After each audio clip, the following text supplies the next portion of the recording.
We have a saying in the Marine Corps: improvise, adapt, and overcome. And that's what you have to do, right? You got new tech or a new approach or something comes in, you got to learn it real quick, get on board and start rolling it out. And it can be very overwhelming. It's just a matter of focusing on the longer term, knowing that technology is going to advance, things are going to move along. You just got to adapt to it, roll with the punches. Just make sure you have your strategy and your vision in mind and how that's going to relate to it.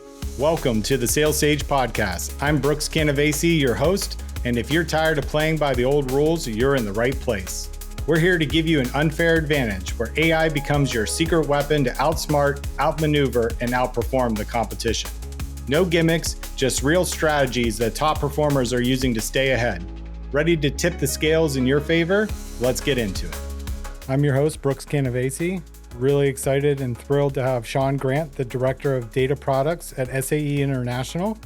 Sean is a Marine Corps Iraq veteran turned tech leader with an expertise in knowledge graphs, AI, and data analytics. He's also an alum of Harvard Business Analytics program and passionate advocate for Bitcoin. We just talked about that a little bit before the show. Sean, it's great to have you on the show. Awesome. Thanks for having me. Yeah. So, Sean, your career began in the Marine Corps and transitioned into IT. Can you share a little bit about that experience into the military and how that shaped your approach to leadership and problem solving? I've always been interested in technology and computers growing up. My family was really good about, emphasizing that and encouraging that with me. And then, when I got out of high school, I didn't want to go to college. I was actually supposed to go to Weber State University out of Utah. But then military had been a big thing in my family. My dad and his two brothers were in, his dad was in, and I was like, well, I don't want to do college again. I want to do something different. I need something to help give me better direction. So I started looking at the military branches. I took the ASVAB, which is the test you take to get in to see what your aptitude is. Are you good at mechanical, electrical, or these different things that you can place in? And I took that and I went to the recruiters, went to the Air Force, and then went to the Marine Corps and asked what kind of jobs do you guys have available? I may just do this for a couple years, pay for college when I get out, and just see where life takes me at that point. Just need to get some discipline and some order inside of there. Air Force, I asked them questions about different jobs. They're like, oh yeah, you can do this, this, and that. Didn't seem really exciting or anything like that. Then I went to the Marine recruiter office and he's like, well, we have the longest boot camp. It's the toughest. We don't have a lot of money. We don't have a lot of people. But you know what? We have the highest esprit de corps. When you drive around, you see a lot more Marine Corps flags and a lot more people who are proud to be Marines. And it'll definitely give you discipline and give you organization in your life and help set you in the right direction. So what do you want to do? You want to sign? I was like, sure, let's do it. Right. So looking at the jobs they had available, I qualified for intelligence. So I was like, all right, well, this will be good. I can maybe get a security clearance and this sounds cool. It's like spy stuff. And I was like, oh yeah. I mean, don't get me wrong, shooting guns and blowing stuff up is great too. But when you get out, not really much of a practical application for that. Nothing against the grunts that are out there who did that, that was for you guys. So signed up, went to boot camp and got out, and the Marine Corps, in there, you only choose like the occupational field. In this case, it was just general intelligence. And there's many different jobs within that. And the Marine Corps decided that I was going to be what's called a geospatial intelligence specialist. So this is using GIS, geographic information systems, building maps and doing analysis with spatial information, spatial data. And so this allowed me to really see, okay, how can I use data and analytics to help solve problems? In this case, help, plan for missions, help, basically save lives. That was a really big turning point for me into there. And that's really where I got started into real technical stuff, getting hands-on with hardware, started going into software, started doing a little bit of programming as well. And that's what, at the time I enlisted in 2000, we had really not much going on. But then come around, I was at school, my schoolhouse in Fort Belvoir, Virginia, and 9/11 hit, right? So at the time we're like, all right, something's going to go down. What can we do to help, right? And that really cemented us for us. Like, yeah, we're really in this. We're really in the military. As soon as we got out of school, we got deployed to our duty stations. They're like, hey, stuff's ramping up. Okay, let's get you training. Let's start practicing and getting stuff ready because you're going to have to start learning and you jump in the deep end here, right? And so, the great thing about the Marine Corps, it focuses a lot on small leadership, really about the unit level down to the NCOs, the corporals, the lance corporals who are in charge, and really gives you the tools and has really good mentors in there to help you become a leader. And that really helped me a lot. We had a lot of great leaders within our platoon. I think we were probably more fortunate than some of the other platoons out there. I don't know what it was about ours, but maybe just lucked out for when I got my duty assignment. But we had some really good leaders that helped us, one, helped lead us into getting trained and getting ready to go out to Iraq, go to war, but also just being better Marines and just better humans, and especially leading in the tech space. Because it wasn't just that, we were out there running machine guns and doing those kind of drills. We also had to learn the tools of our trade, the GIS analysis, the geodetic surveying, going out, doing surveys on helicopter landing zones or finding the most optimal zone for a helicopter to land on in short notice, or, what other kind of products we had to build really required us to really think of on our feet. And, when I was out there in Iraq, I did get the opportunity to lead one of the teams on the night shift there in Ramadi. And that was my first exposure sort of into tech leadership. Was, okay, well, I've got to manage these 3 Marines. I've got requests coming in from all these different units. I've got to stack and prioritize. I got to know what data I have, what I can do in order to help satisfy the mission and prioritize accordingly. And so that was a really great experience for me to get into that. And I really, really enjoyed that part right there.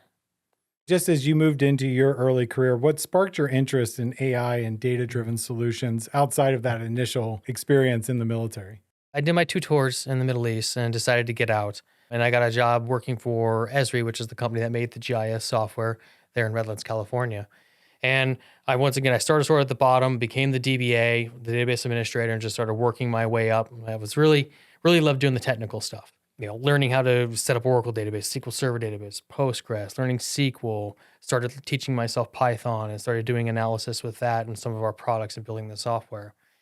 It didn't occur till maybe about 5 or 6 years ago, I'd say. I'd worked my way up to be the product manager of the aviation solution at Esri, and AI was starting to take off a bit more, right? The people started integrating it more and more. It wasn't just sort of an abstract thing that some people used here and there. Now businesses started seeing the advantages of using AI. And even Esri has started setting up their own Geo AI group on how we can leverage the spatial analytics piece in combination with AI. And that's when I started looking at it and what are the use cases that they're able to do.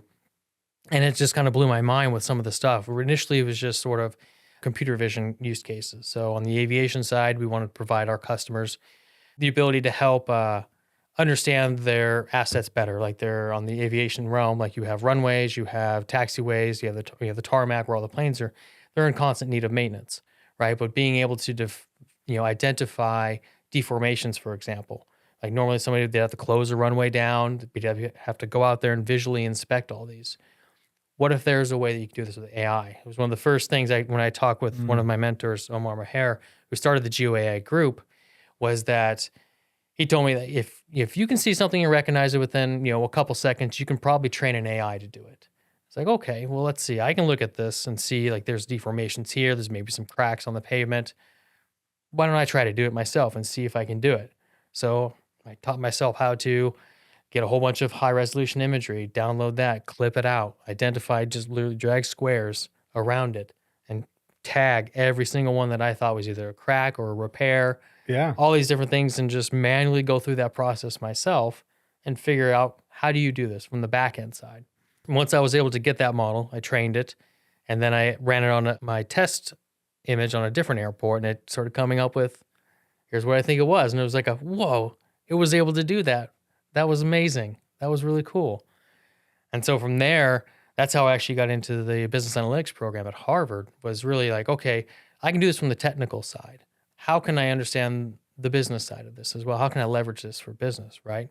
And so being able to have that sort of aha moment, seeing the AI do it, to then the next sort of pivotal moment was, okay, what's a business use case for AI? How can I integrate that with my customers? What we were making at the time was chart production software for like the FAA and them. And I wanted to see, okay, could we use like machine learning models to calculate the time it takes to make a chart, right? We know how many changes we get. We know how long it takes one of their analysts to process those changes. Can we just build a simple model that says, okay, this month's changes came in, not even using machine learning to predict it, just using just regular analytics to figure out how we can help improve them, increase operational efficiency for them so that they can better plan ahead. Like, oh, this month's got a lot of changes. We're going to need one more analyst. So this one's light. We can take this guy and put him somewhere else. those are some really key moments right there of how I can, seeing it firsthand of what it can do, and then really thinking about how I can actually apply this to a business case. When you think about your day, I mean, director of data products at SAE, kind of walk us through what's a day in the life like, responsibilities, and then what are some of the visions for growth, that you're focused on there? Well, the first thing on sort of day to day is I always have one-on-ones with all my team members. That's the biggest thing. Like my team is important. I want to make sure that they know what their expectations are and how they're doing, how if they're running into any personal issues or whatnot. And so I have one-on-ones every 2 weeks with everybody on my team. My team also, we practice agile for our development of our products. So we have our daily stand-ups every day, and I pop into those really just to see how things are progressing, but also to make sure we're not being blocked by something on us. Are they waiting on the ops team, or is it one of our vendors is slowing us up or something like that? And really get a sense from the tactical level what, where we're at with certain things and how things are progressing along, and if there's any sort of tweaks or anything else, and, gives them the opportunity to ask me any sort of clarifying questions. And then usually after that, have other meetings because we service the entire company. That's 3 different affiliates that we have, multiple different groups inside there that are really trying to leverage data or trying to get access to data. They'll come to me and be like, hey, I need access to this marketing data or this event data, or do you have the standards content? Do you know where I can get access to that? And I usually try to work with them on getting them access to our knowledge graph, but also going out to people and asking them, hey, where do you have this data? Can I get that data? Can I pull that data in? We want to do some interesting products with that. And then also the backside of that, meeting with folks who have ideas, right? Thankfully, more recently, we've seen a lot more interest in AI and a lot of people thinking about, oh, how can I use, AI, machine learning in my daily jobs, or even just, descriptive analytics or predictive or, any other analytics that we have to help me. So let me go talk to Sean and see, I have this idea. Is this worth it? Is this a good idea? Can we refine it?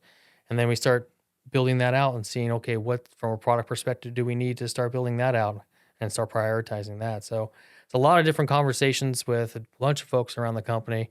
And then, my boss, the CIO, senior leadership, and then executive leadership and the other teams around there. And we all just start coordinating because, we've got, 2 main initiatives happening right now where we've got our Unity, where it's getting data off-prem onto the cloud, more modern systems. And then we have the data program. So a lot of stuff moving around and a lot of people we got to talk to about what's going on.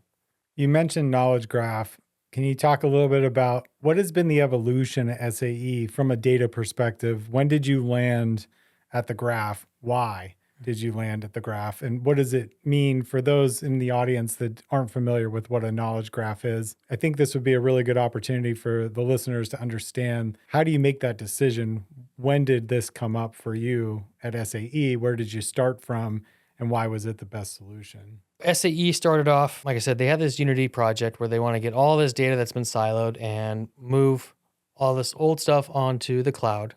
But then they said, we've been around for over a century. We produced our standards in the early 1900s. So we've got literally over a century's worth of data that we've generated. Wow. And they start seeing the value. They're like, okay, well, we see value. There's value in data, right? Data is the new oil, as the saying always goes. But we have, 3 different affiliates, and they have multiple different business units underneath them. How can we get all this data connected together so that we can really gather some insights on how things are connected? So, SAE is focusing on the standards, but PRI audits the standards. ITC helps create the standards, but everything's siloed in there. How do we start connecting all these people and all these groups together? So that's where the leadership CIO came up with the idea, well, how about we use this thing called the knowledge graph? It's basically a structure that allows you to connect data to gather insights from it. People probably don't realize they're interacting with knowledge graphs and networks every day. Like you go onto social media, you go onto Facebook, you go onto LinkedIn, whenever it says, these are people within your network, that is a knowledge graph right there. It's basically just a node with a line connecting you to something else or someone else. And it allows you to see these sort of insights on how things are connected together or what patterns may emerge inside there. So they quickly realized that, let's get a knowledge graph going. We can get all of our data, we can get them into our data lake or whatever, but we still have to join it together like you would in a typical infrastructure. But with the advantage of the knowledge graph, it's already connected for you, right? When you put it into the knowledge graph, the data is already connected. So you don't have to worry about trying to find the different keys or which one goes to where. How does this customer match up to this order or this training course that they purchased? The knowledge graph allows us to have that information already connected and easily allows us to input and update that data. And knowledge graphs can scale large. I mean, we have over 1 billion objects within our graph right now, and it's growing by millions and millions each day because we're getting in like web event data and things like that. So, with knowledge graphs, the evolution of them, they've been around for many, many years now. They've just been off in sort of their own little niche world, right? They're like, oh, you can do some knowledge graphs. Some companies are doing one. LinkedIn has theirs. Facebook has theirs, but they don't really talk about it. But you're starting to see, I think about 3-4 years ago, a lot more interest in knowledge graphs, really to help connect data together as an alternative to data silos. Now, more recently, like you're mentioning, how do knowledge graphs play a part in these RAG systems, the retrieval augmented generation systems, part of Gen AI, right? So typically you have, like you said, vector stores, right? You have some data, you use an embedding model that converts that to vectors, a bunch of series of numbers that the machine understands, stores that into a database. You ask the LLM a question, it takes that question, converts that to numbers, and then compares. Is this similar to this one or this one or this one? Okay, it's similar to these three. Grab these three, go give it back to the user and say, here's what we think is the, similar to what your question had asked. Now, the issue you have a lot of times with these LLMs that they do hallucinate and they kind of make things up a lot because they're full of information and they're kind of like a child. They always want to please you. They're like, oh, I will give you an answer even if it's wrong, but I will be really confident in that answer. The knowledge graph paired with your graph RAG system allows you to what's called ground it. So our knowledge graph is actual data connected into this system, into this network, that the knowledge that the LLM can now talk to, right? So you ask it a question, it'll convert that question to a query. Instead of into numbers to try to search for content similar, it takes that query, goes against the actual data in the graph and pulls the actual data back out and then responds to you. So you're starting to see a lot of these graph RAG applications pop up. Microsoft just came out with a really great paper not too long ago on their graph RAG. Neo4j, who we use for our knowledge graph, they have a new graph RAG Python package, which is quite impressive. It's actually really good. They've got the ability to do this all out of the box with a lot of the big name providers, OpenAI, Anthropic, Vertex, and you can just simply plug it in, put your key in, ask it a question, it'll convert that, you point it to your knowledge graph, and it'll pull the data and get that back out to you really easily. So that's how we've been leveraging it. But the main thing was that knowledge graph, the decision to try to connect all this data together. And like I said, we chose Neo4j. We prototyped a few others, AWS's Neptune, and a few other open source ones. But we ended up deciding on Neo4j mainly because they've been around for a long time. They're the world leader. They're a graph native database and not sort of taking an existing database and we're just going to make it look graphy, as some vendors have done. Yeah. But the graph data science and now the ability to add vectors into the graph kind of makes it now a hybrid approach, which is really optimal for these graph RAG solutions. So kind of thinking about from a sales and marketing perspective, is it safe to say like an analogy would be traditional data structures or like the old filing cabinet where you would have categories, different files that you're pulling out, different drawers that you're pulling out for these are all the customer files and this is all the inventory information. But when you go into a graph, it's like having a web where it's interconnected. So you can now see the customer information, but also what deals they're related to, what notes, how they've migrated over time, the number of addresses that they have and products that they provide. All of that would be interconnected through a web that you could then search and make those interconnections amongst that. Is that more? Exactly, 100%. Okay. Yeah, that's exactly what it is. Because if you take that analogy with the filing cabinets, if you want to see what customers had what orders, you got to open them up, take them out, take the sheets, go through, try to match them up as best as possible. And then it's like, okay, well, if this customer has orders, or these orders have invoices, let me grab that real quick and start like pasting all these together, right? So in your traditional relational database management system, it's just that. It's a series of tables that are connected, but you have to make those connections inside there in order to gain those insights. And that's kind of where the graph came about was, that's really expensive, especially that's actually how I got into graphs. Back at Esri, we had a data model that was based off an international standard that was highly, highly relational. And then we tried to implement that into a database. And we were doing queries across 9 or 10 tables to get attributes that we needed. And thus was very computationally expensive.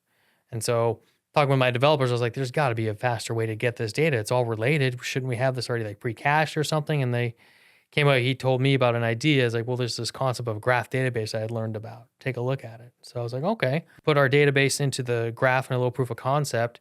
And I was able to pull this information once I linked it all together in like less than a second.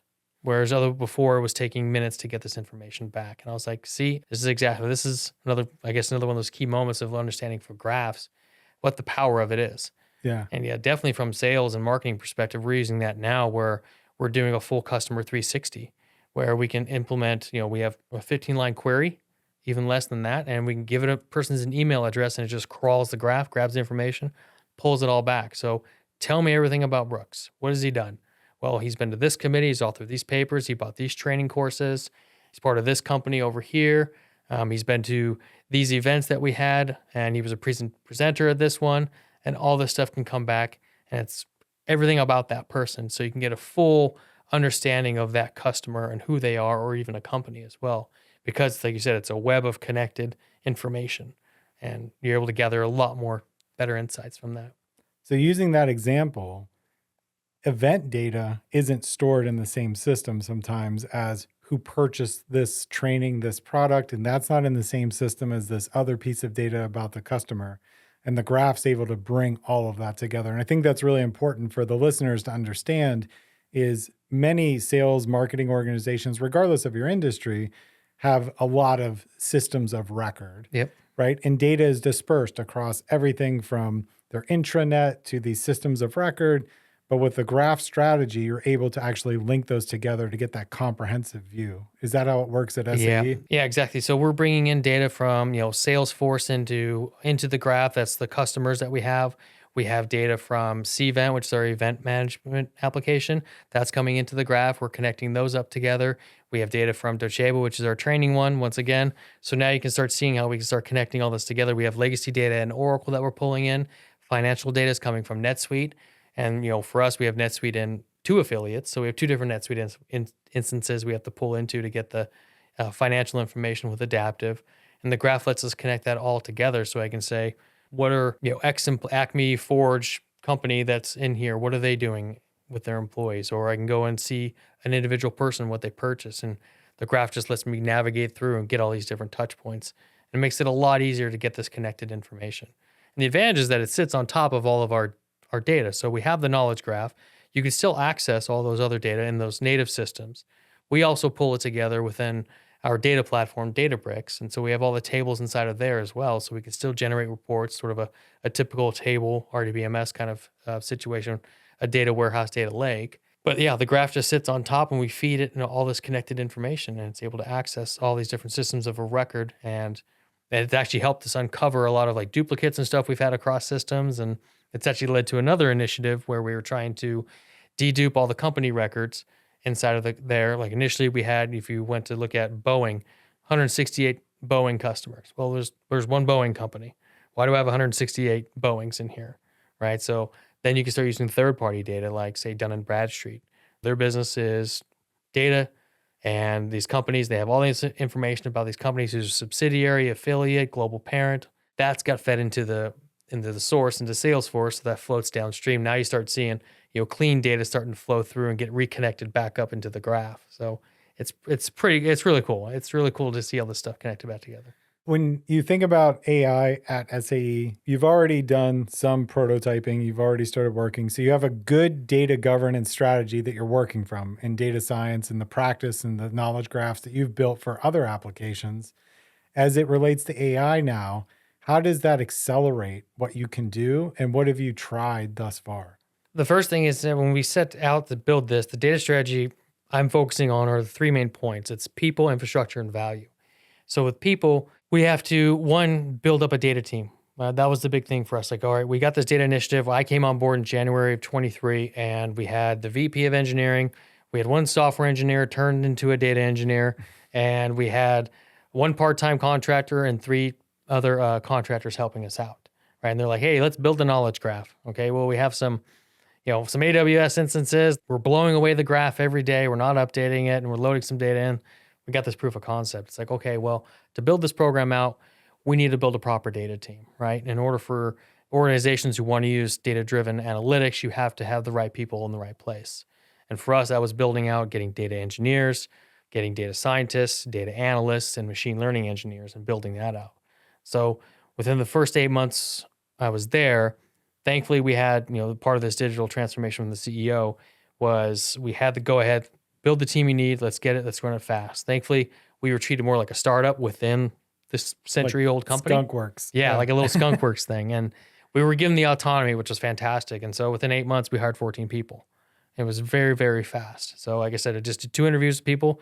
They did technical, and then I talked with them about what we're doing and were they going to match with the team. And we were able to get that team up and running fast. And then the other flip side of that, and the people within the company, we had to educate and empower them, right? Hey, we're starting this AI initiative. We're changing the way we do things here. We're using analytics. We're using data to drive decisions, to better inform decisions.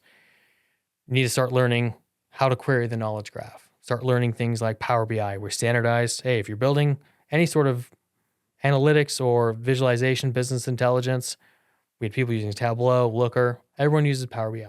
Stop using Excel, go to Power BI. And so now we got the people, the infrastructure was building out what vendors we're going to choose, Neo4j, Databricks, and then value. So we can build a lot of cool applications with AI, a lot of stuff that does really cool, fun stuff. But if it's not translating into value for the company, we're just burning money, right, at this point, or any value to the people or to our customers. So it really comes down to what are we going to build and why are we building it? Whether it's operational efficiencies, whether it's optimizing existing revenue sources or even generating new revenue sources, right? So a couple of the AI initiatives that we did was, let's see, we've got a membership renewal, right? Most companies have like a subscription that they have with their customers. And we wanted to see people will renew, some people won't renew. Could we predict that? Is there factors within the data that we have? Could we predict if Brooks is not going to renew his membership next month? So let's take in a bunch of these different factors. So we've got data from all over the affiliate, from all over. Are they involved in training, any committees, any bodies? Have gone into any events? What's their web activity? Things like that. Just trying to see what factors, how long have they been at SAE? What are their job title? Have they been involved in any other activities there? And seeing if any of these factors would allow us to predict if somebody's going to renew, right? So we took that as a proof of concept. We were doing it locally. It's like, okay, well, we got Databricks up and running. Let's go ahead and do this prediction, and then let's get this into production. So we were able to take this, output a pretty high percentage, and then got that into production. So it runs every day. Once new data comes in, we get the new data comes in, it does the prediction. Is this model better than the old model? If it is, okay, replace it. That's the one that gets published out. And we tell the marketing team, hey, here's your Power BI report. Here's the customer IDs. Go at it. Go have fun with that and go see if you can reduce the non-renewals, right?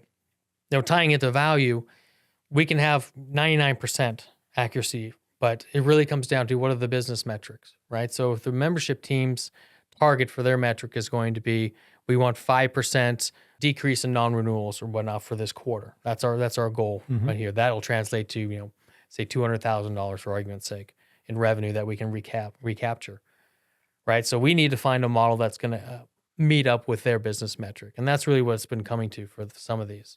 Other things we've done, just simple financial forecasting. Take that financial data that we've been collecting in NetSuite from the different affiliates and the sales that we've had.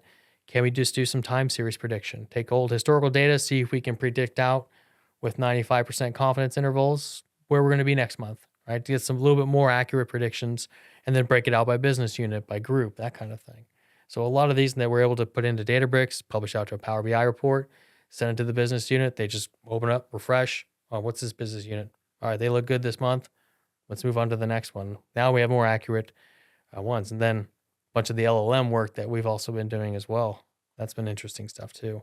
Would you have believed when you were doing the work on the tarmac, drawing boxes, that you would be able to do what you can do today with the technology, just in that short amount of time? Not at all. I mean, maybe I was just a naive about it, but it wasn't until I got to the business analytics program at Harvard, because I was just so focused on our little use cases, computer vision, the spatial piece of inside of it, trying to understand that. And then once I got to the business analytics program, which it was a really great program that covered a good range for professionals who want to get into AI. Like we had a bunch of people for marketing, HR folks that really wanted to use AI. It dug down to the technical level. We were writing Python code, doing R, statistical analysis. They taught us what the statistic models are, what the types of statistics there are, and then backed it up on the top side with the Harvard Business School portion, digital strategy and innovation, how to compete in the age of AI, like how to take this, build a business model, an operating model around it, value creation, value capture, all these different concepts I had no idea about. And then in there, they had a couple of short courses on leading analytics teams and talking about these different capabilities of technology. That's when I was really introduced first into the capabilities of Gen AI. And I was like, this is crazy how fast this has come in just a couple years, from me tagging some images for a computer vision model to I ask it a question and it responds like it's a computer, like it's a actual human being. And the capabilities have just even skyrocketed from there. So no, definitely did not see that coming.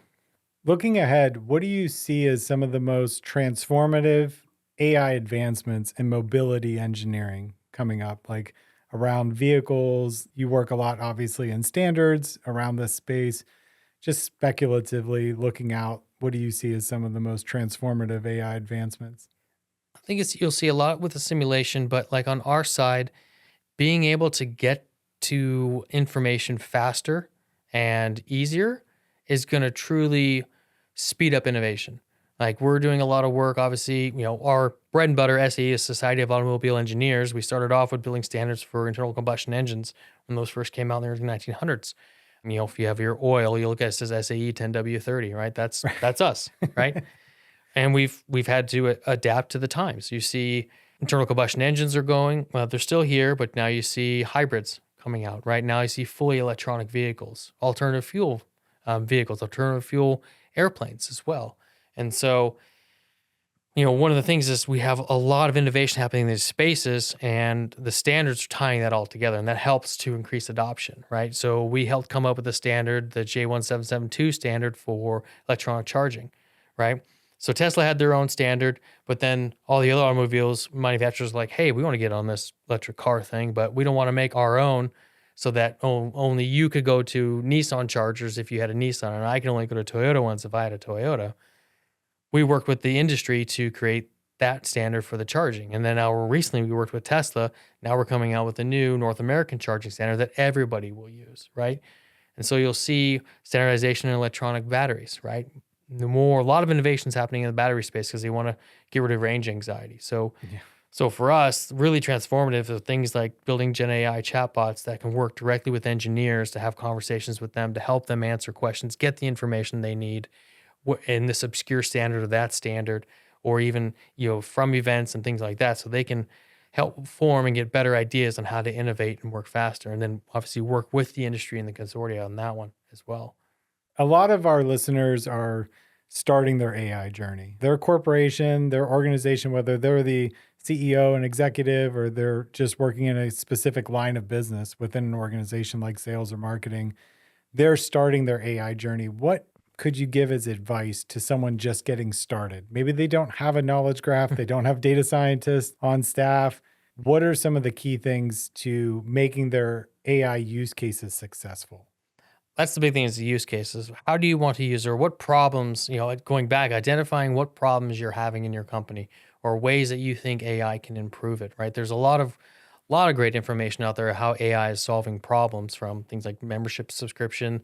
There's plenty of use cases out there. You just have to see how that's going to apply to your business, to your corporation, right? Like I said, with our CEO, he saw, we have data dispersed across all these different affiliates and these silos. He's like, I want to get these connected together. And he saw a thing, knowledge graph can help me with that. We do some research into that. Or, a lot of people are using these Gen AI, for chatbots to help people understand their content and stuff better. Is that a problem that we have here too? Is this an internal or external problem? For us, for example, we have people constantly coming to me, hey, do you know where I can get this data? Or how do I get, what's the answer to this question? How many sales did we have last year? I need this quick answer. And somebody's got to contact this person to get, NetSuite data and all that. Just ask a chatbot, even if it's just an internal tool, right? So the big thing is really figuring out what problems that you have, understanding what the capabilities of AI is, what it can do. Next is building a strong data foundation, a data platform, so that you know where your data is at, what quality your data is, and how to get that so the AI can consume it and to utilize that. And really build out that product management piece as well. It's like, okay, well, I have this problem. There's really no alternatives for it, but there's a solution we can use AI for. Okay, let's explore this use case in this product, whether it's an internal one that we have to help with operational efficiencies or to help automate and help improve people's work days, or it's a new revenue stream, new thing we want to do. Hey, we got our own little chat GPT. If you want to access all of our content, yeah, sign up. You can get access to all this stuff a lot faster. And that's kind of where I've been guiding people and talking with folks about is, really get an understanding. I mean, there's so many great resources out there now. Like I use LinkedIn Learning a lot, Coursera, a lot of free stuff out there as well that you can get access to, podcasts like this. And listening to podcasts helps just get an understanding of how people are using it and how you can adapt that to your use cases as well. As you're creating AI solutions or things are rolling out at your company, what role do you see in getting people comfortable from a change management education perspective? Because AI can be somewhat dualistic as far as people's vantage point of it. Some people have a very pessimistic view of AI and where it's headed and maybe what it means for their job, and others are over optimistic, seeing it as augmentation and the ability to assist them in their role. As you've rolled a lot of these tools and functionality out as a product owner at various companies, where do you see like the training, upskilling, education, change management aspect of having a successful rollout? It comes down to leadership, right? So the leadership really it needs to come down from the top. Like, hey, this is what we're doing.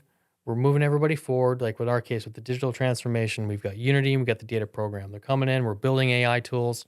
It got a lot of folks scared, like, oh, the AI is going to take over my job. It's not that case. I don't know who said it. Somebody said it, but AI is not going to take your job. Somebody using AI will take your job. It's sort of a hard thing for some people to understand. Like, okay, well, I've been doing my job this way for a while. It seems to work. Why do I need this tool? This tool will make it better, but also it'll allow you to automate and make it more efficient so you can do other things now, right? You can start learning about other things or go to a different one. So it's definitely important for the leadership to, one, guide everybody and tell them like this is the direction, lay out a good strategy and a good vision for what they're doing, and this is the mission that the company is on, and this is where we're going. But also provide them the tools, right? So like I said, educate and empower.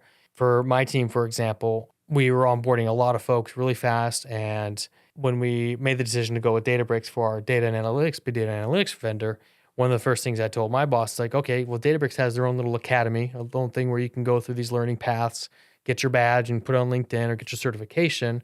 I want to make that available to everybody here. So let's pay for their first certification, and they can go through and get their associate level data engineer, ML scientist, data scientist. Also, within the tech space, if you're familiar with the O'Reilly books, the books with the animals on it, Oh yeah, great books. I've got a few of those at home, and I still have a bunch of I got some I haven't read yet. Unix and shell programming ones on my shelf. And so I reached out to O'Reilly Media and I was like, hey, we love your books. I don't want to buy one off, two off. Do you guys have a subscription service or something that we can get some?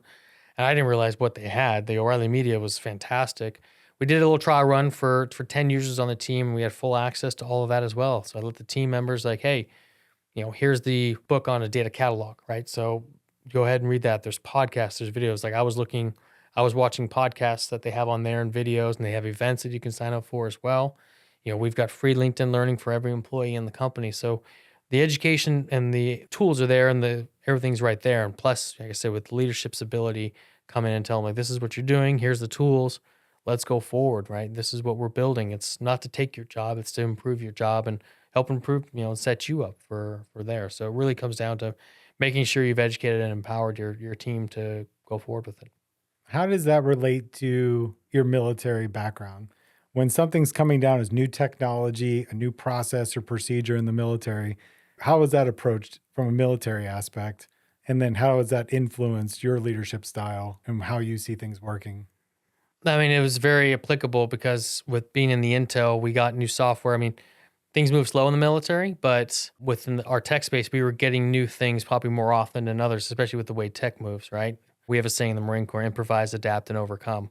And that's what you have to do, right? You got new tech or a new approach or something comes in, you got to learn it real quick, get on board and start rolling it out.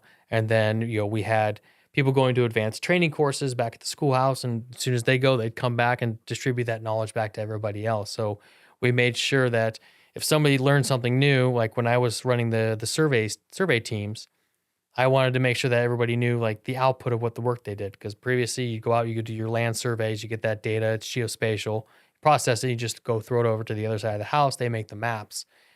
But I wanted to make sure that they saw from start to finish. And so that they would take the data, we'd go over to the other side and we go build the products ourselves. So being able to adapt on the fly, and especially within the LLM space, it's extremely fast moving and it can be very frustrating. I mean, when we were building our LLM last year to talk with the graph, every week a new model was coming out that was going to be better. Like I remember one time we built it, I think it was Llama 2, and we were generating Cypher. It was doing really well. Then they announced, hey, there's this code Llama. It's better generating code and queries. And we're like, oh, we just did all this work with Llama 2. Okay, let's backtrack. Let's get the new model now. And then, at some point, you're just going to be chasing your tail. You're just going to be going around circles because you're trying to chase the latest and greatest thing. And it can be very overwhelming. It's just a matter of, sticking to what you have, focusing on the longer term, knowing that, yes, technology is going to advance, right? And that's what I always tell everybody in the Marines, that technology is going to advance, things are going to move along. You just got to adapt to it, roll with the punches, and keep going. Just make sure you have your strategy and your vision in mind and how that's going to relate to it. And just keep going along that route. We get to this point in the show where we talk about the Genie question. Mm-hmm. Our Genie only has one wish, though. So if you could get one wish, and this would be the impact of AI on the future, what would that wish be? Safe and responsible. I think that's the biggest thing. People, we've all seen the sci-fi series come out. AI takes over, destroys humanity. I don't know if that's going to happen anytime in our lifetimes, but we've seen some of the dangers of AI and some of the unrestrictedness that happens. And, without the proper guardrails and governance in place, it can get pretty scary and be abused rather quickly. So I would say the future of AI to ensure that it's, safe and responsible, but helps us innovate and improve our lives. Just really want to say thank you so much. Thank you for your service. And thank you so much for coming in today and sharing your knowledge with us. This has been fascinating. And really appreciate the time. Awesome. Yeah, thank you. This was fun. I love talking about this stuff, so it's good times. It's good. That's it for today's episode of the Sales Sage podcast. Remember, the game has changed. Now it's your turn to tip the scales in your favor with AI as your secret weapon. Keep pushing the boundaries, and we'll see you next time. If you like what you hear, please leave a positive review on our podcast and share it with your peers. Please also visit our website at salessage.ai to learn more about equipping your sales teams with AI superpowers.